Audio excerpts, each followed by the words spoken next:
Okay. 6வது product Mi proud. இது வந்து பூஞ்சை பிரச்சனைகளுக்கு எதிரா கொடுக்கக்கூடிய ப்ராடக்ட்.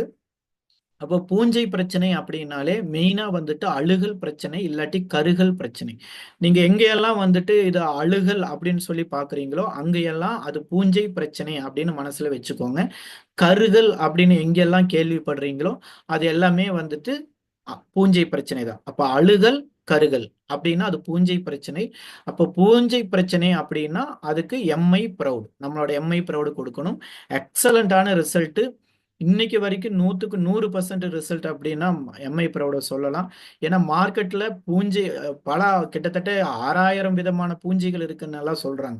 ஸோ எந்த விதமான பூஞ்சைகளா இருந்தாலும் அந்த பூஞ்சை பிரச்சனையை எம்ஐ ப்ரௌடு சூப்பரா கட்டுப்படுத்தி கொடுக்குதுங்க. Excellent result. ஆனா எம்ஐ ப்ரௌடு கொடுக்கறப்போ பூஞ்சை பிரச்சனைக்குன்னு மருந்து நீங்க கொடுக்குறீங்கன்னா பயிர் மேலேயும் ஸ்ப்ரே பண்ணணும், மண்ணுலையும் கொடுக்கணும். ஏன்னா நிறைய பேர் மேல மட்டும் ஸ்ப்ரே பண்ணிடுவாங்க, மண்ணுல கொடுக்க மாட்டாங்க. திரும்பவும் அந்த பூஞ்சை பிரச்சனை திரும்ப திரும்ப வந்துகிட்டே இருக்கும். ஸோ மண்ணுல ட்ரிப்புல விடுறதோ இல்லாட்டி வந்துட்டு மரமா இருக்குதுனாலும் கூட எம்ஐ ப்ரோட தண்ணியில கலக்கி வேர்ல ஊத்தி விடுறதோ அதுவும்